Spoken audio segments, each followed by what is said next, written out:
Olá, queridos, graça e paz vos sejam multiplicadas da parte do nosso grande Deus e Salvador, Jesus Cristo. Sejam todos bem-vindos aqui ao nosso canal, é um prazer ter você por aqui. Vamos falar de um tema que você já viu aí na descrição, já viu aí na capa do vídeo, é esse tema aqui, as 7 palavras de Jesus na cruz, na doutrina da unicidade.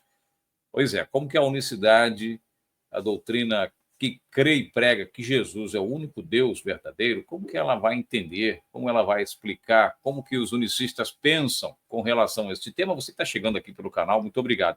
Esse assunto serve também para os irmãos unicistas que, na verdade, estão chegando agora na doutrina da unicidade, recém-convertidos, mas também para todos nós, né, que já estamos aí há um tempo na caminhada na doutrina do nome. Cremos que Jesus é o único Deus, que o batismo é em nome de Jesus. Recentemente eu dei essa palestra num grupo privado para algumas pessoas que realmente estavam interessadas, mas resolvi, então, portanto, abrir aqui no canal esse tema. Não dá para tratar tudo de uma vez, senão o vídeo vai ficar muito longo, e as pessoas hoje, com as suas correrias, com as suas agendas, é melhor a gente fazer aos pouquinhos. Eu vou separar essa semana inteira, estamos gravando o vídeo, né? O primeiro vídeo está subindo nesta segunda-feira, tá? Então a gente vai na terça, quarta, quinta, até sexta-feira a gente vai colocando, vai subindo um vídeo por dia.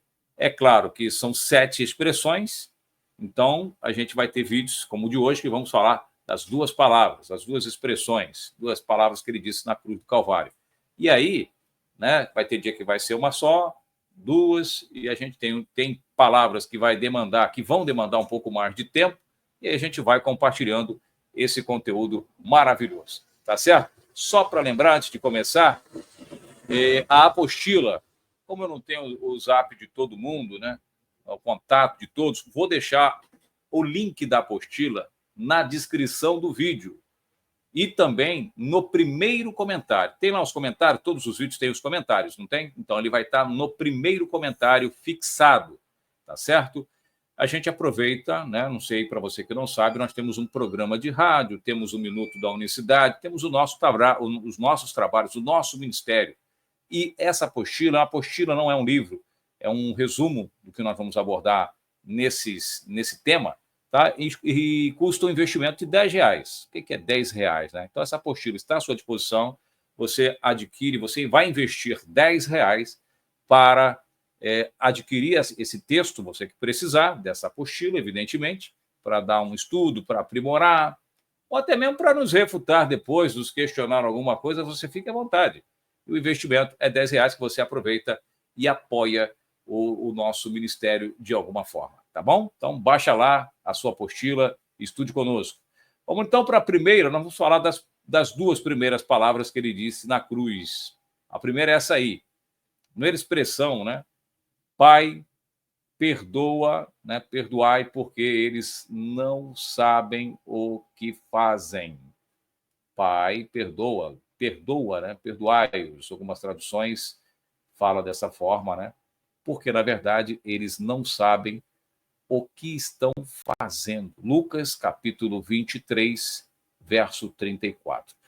Antes de eu seguir, eu quero colocar aqui para você, que achei muito pertinente, colocar aqui um quadro com todas as frases, né? Eu já coloquei o título aqui, mas deixa eu apresentar para você aqui, compartilhar a tela. Eu deixei aqui as expressões, uma por uma, está na apostila, assim, um quadro, um gráfico, né? Está na apostila dessa forma, e aí você vai ver, cadê? Deixa eu ver aqui, vamos lá. Deixa eu ver se eu consigo aqui. Deixa eu só compartilhar aqui. Espera aí que eu vou... Deixa eu interromper esta tela, não é esta. Eu esqueci, já ia me esquecendo de compartilhar o gráfico, né, com todas as palavras. Isso é muito importante, muito interessante, porque aí nós vamos, de certa maneira, você já vê um panorama completo aí das palavras, das referências. Isso é muito importante. Aí.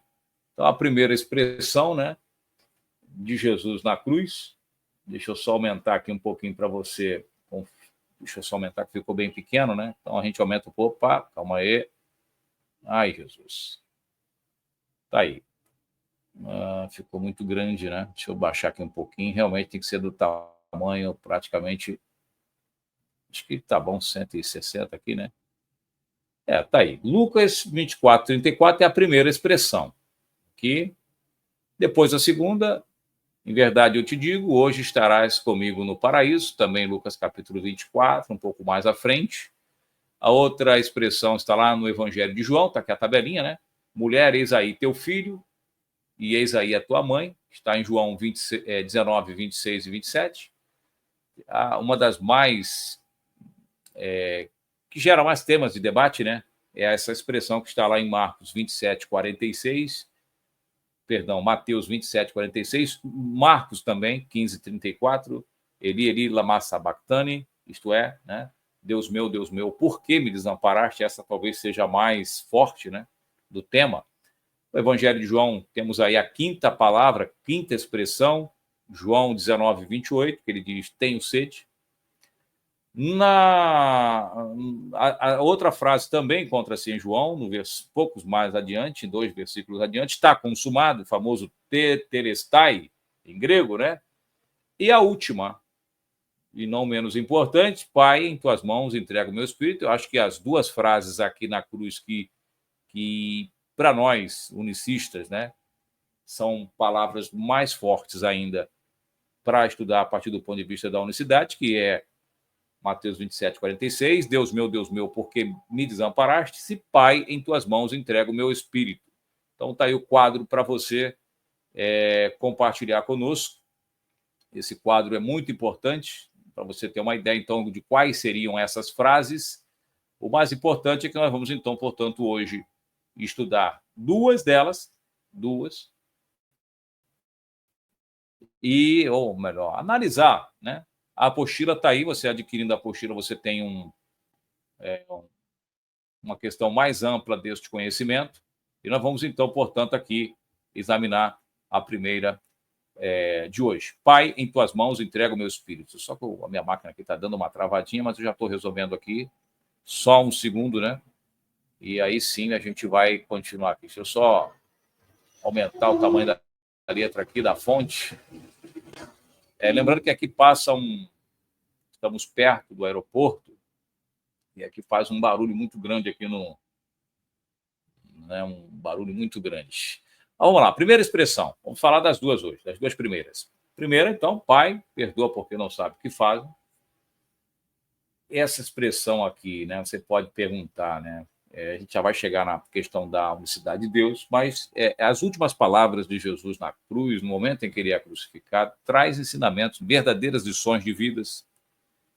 É no momento de maior agonia e sofrimento, eu digo, na apostila, né, que Jesus coloca em prática alguns dos principais sermões que ele nos ensina, mas é também na cruz que os que amam a palavra da unicidade de Deus, que é a crença no monoteísmo absoluto, onde Jesus é o próprio Deus, não é, na verdade a expressão não é nem monoteísmo, é unicidade. Nesse momento que alguns irmãos encontram mais dificuldade de compreensão devido às expressões que alguns teólogos falam, que é diálogos entre a segunda e a primeira pessoa da Santíssima Trindade. Eu sempre digo que é impossível haver diálogo ali na cruz, você encontrar um diálogo que não seja entre Jesus e os ladrões ali, né? Ele falando ali com João, que é uma das frases, e Maria, né? Eis aí tua mãe, eis aí teu filho. Na verdade, nem é diálogo, porque Maria também não fala nada, nem João. Os autores, né? João diz que ali estava a mãe dele. Enfim, mas não há diálogo. O diálogo é quando duas pessoas conversam, trocam uma ideia. Quando um só fala, é monólogo.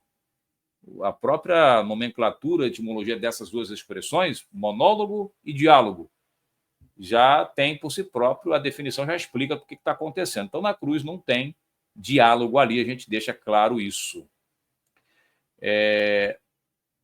A segunda razão, né? A primeira razão é que não tem diálogo. A segunda é que, de acordo com o pensamento trinitário, o qual é majoritário, que dá conta de que naquele dia Deus teria abandonado seu filho, e Jesus levando, né?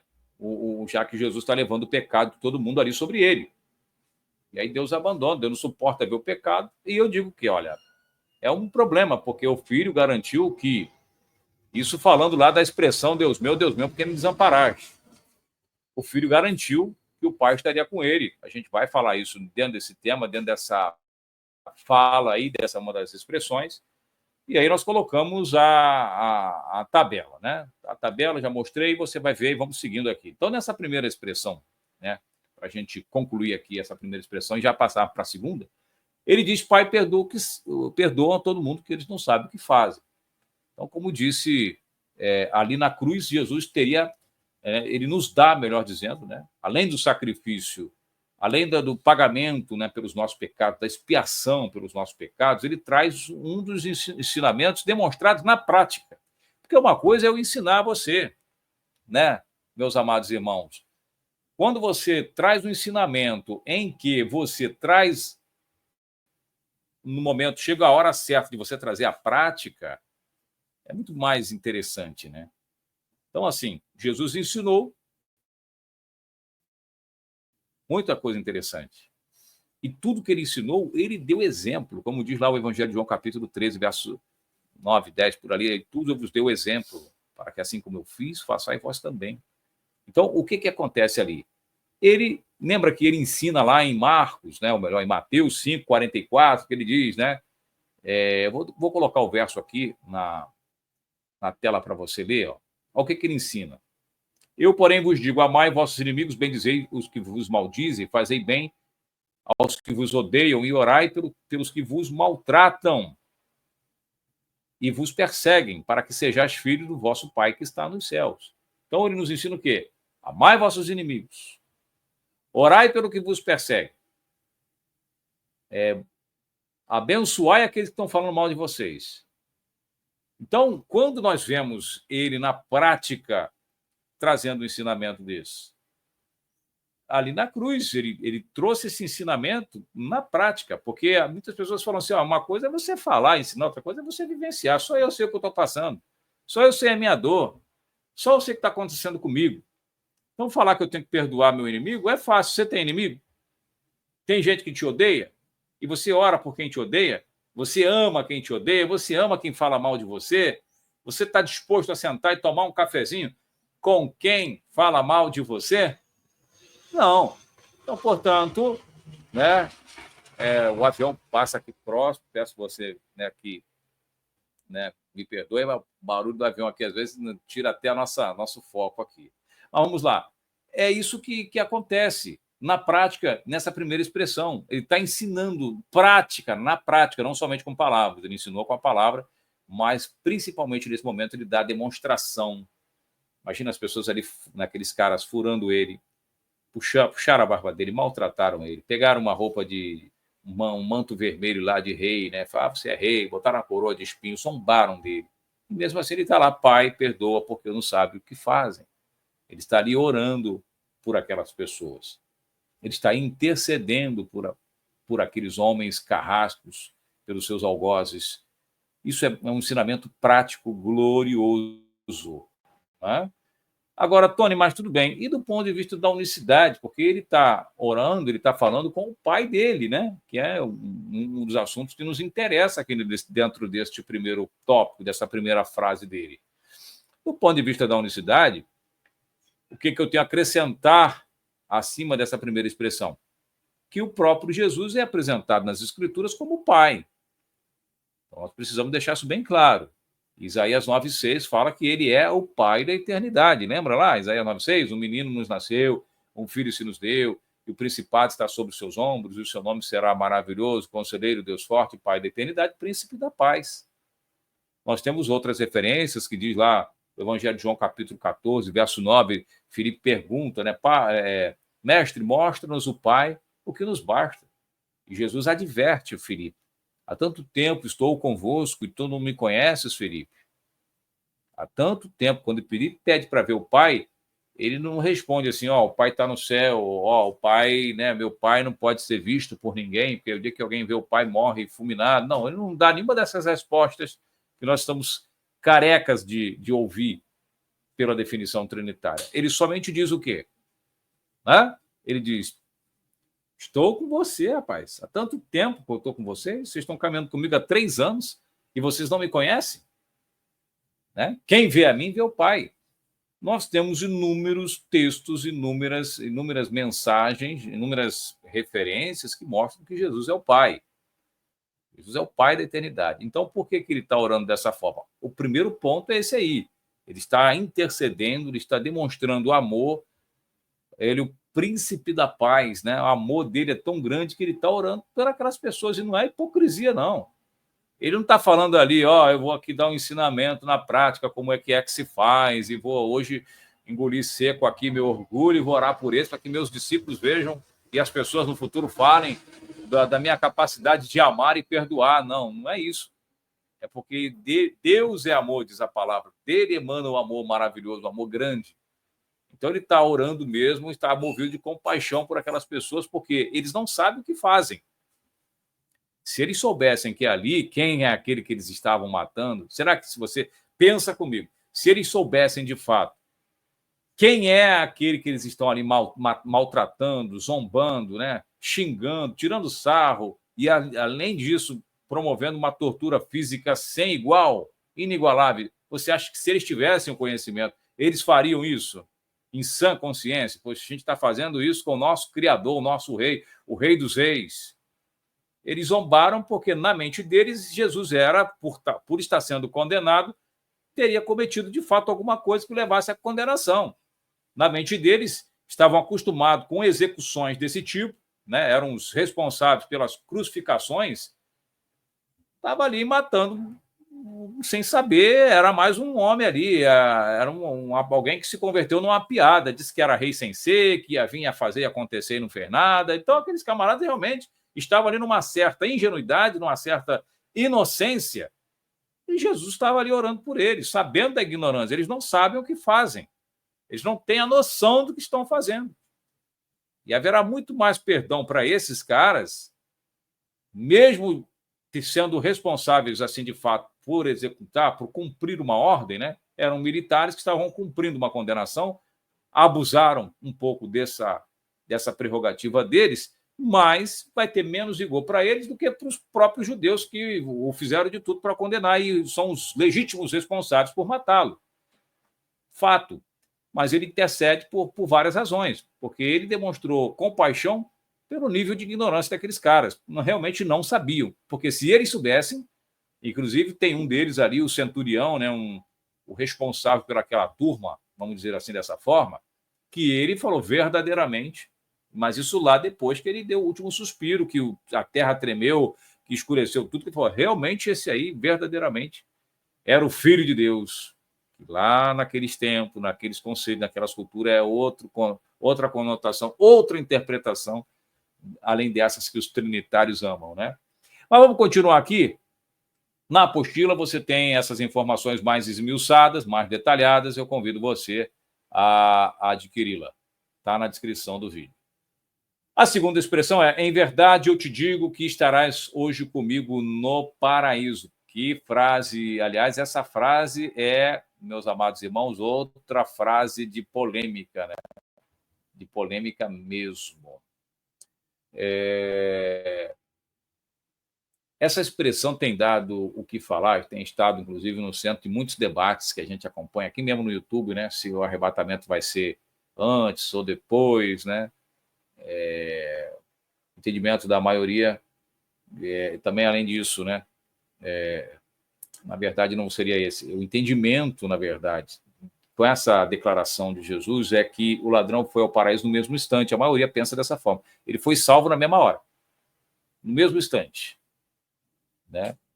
Enquanto outros entendem que, por ele ter falado de reino, aí entra a questão do arrebatamento que eu estava falando, né? Vai ser quando ele estabeleceu o milênio dele. Lembra de mim quando entrares no teu reino, está falando que o reino dele é aqui, vai ser aqui, não vai ser no céu. Então, esse tema, na internet, a gente vê muito esse assunto sendo discutido. Será que ele foi na hora? Será que ele foi instantaneamente ali após a morte? O último suspiro foi na mesma hora ali com Jesus? É isso que diz a expressão? Porque aí entra a questão dos originais. Na verdade, te digo hoje, estarás um dia comigo no paraíso. Né? E o ladrão falou, não, eu quero vir no teu reino, lembra de mim e tal. Aí tem esse debate. Foi para o céu imediatamente ou está descansando, está dormindo para quando ressuscitar, no dia do arrebatamento, reinar com ele no milênio?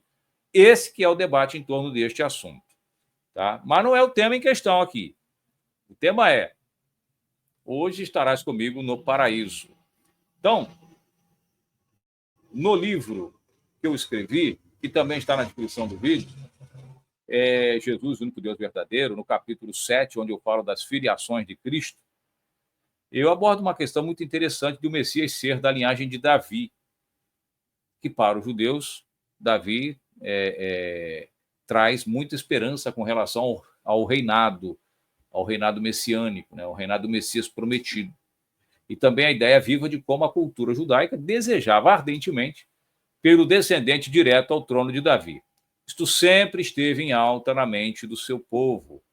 Será que para este ladrão Jesus não é o Davi tão aguardado, né, da linhagem de Davi, o rei?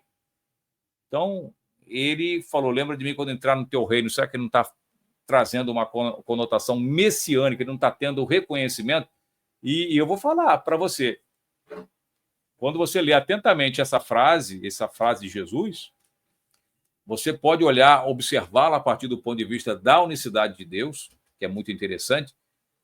O ladrão reconhece quem ele é, quem era aquele que estava realmente ali, e dá uma declaração que passa despercebida por muitos. Esse ladrão que pede, né, para lembrar dele, por que ele fala isso? Se a gente pegar o contexto dessa conversa, ele repreende o outro, né, antes de Jesus garantir essa palavra para ele, ó, você vai estar comigo no paraíso, antes de Jesus, né, dar essa esperança para ele, dar essa palavra para ele, salvá-lo, vamos dizer assim, ele tem um debate com o colega dele do lado, o outro ladrão.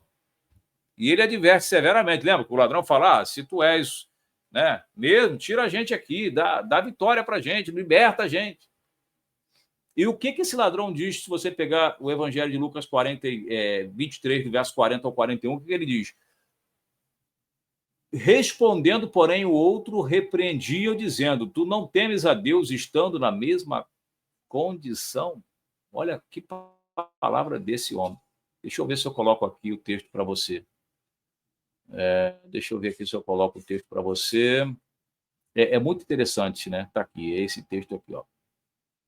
Respondendo, porém, o outro respondia, dizendo, tu não temes nem a Deus, tu nem temes a Deus, tu nem ainda temes a Deus estando na mesma condenação? Olha o que ele diz.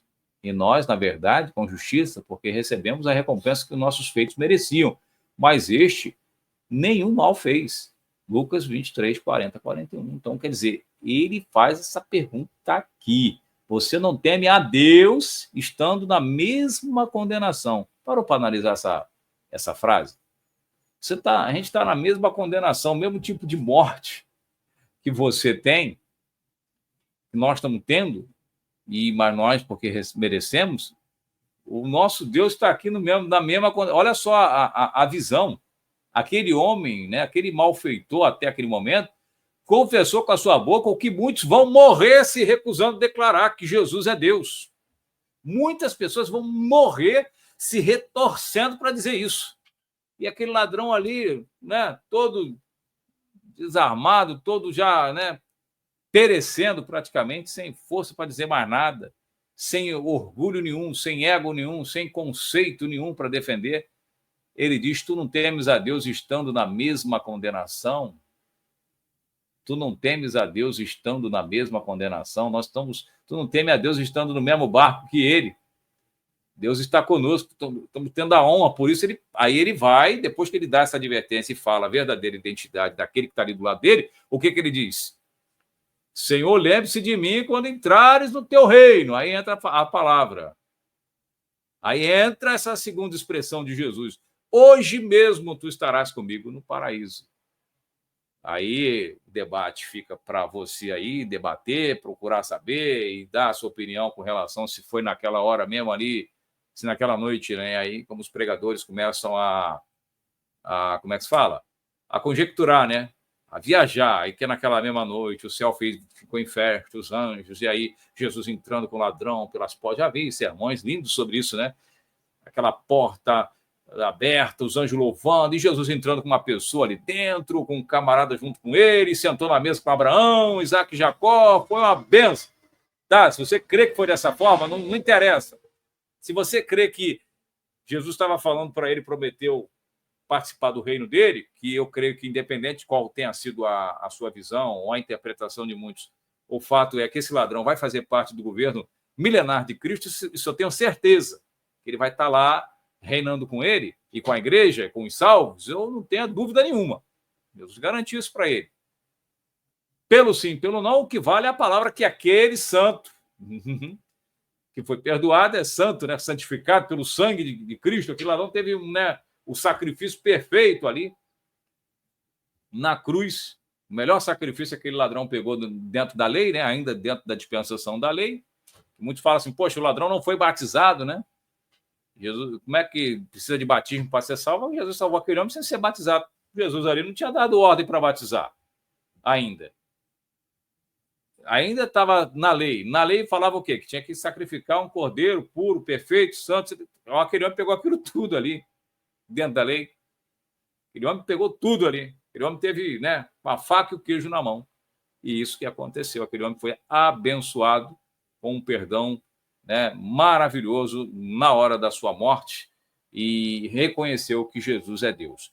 Bom, meus irmãos, amanhã a gente volta com mais uma declaração de Jesus na cruz. Já estendemos bastante. Desculpa aí os erros, né? Desculpa aí o barulho dos aviões, mas acredito que nós temos passado aqui essas informações, essas duas primeiras expressões de Jesus na cruz. Lembrando que são 7 frases, né?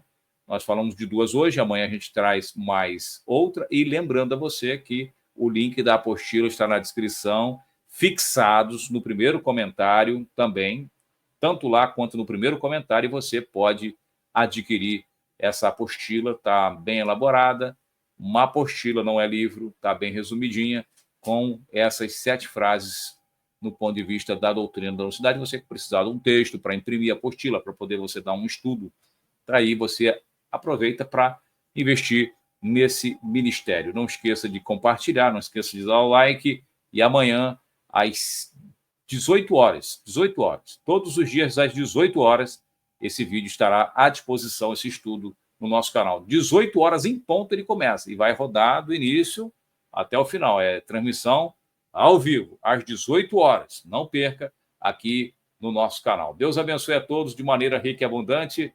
Graça e paz para você.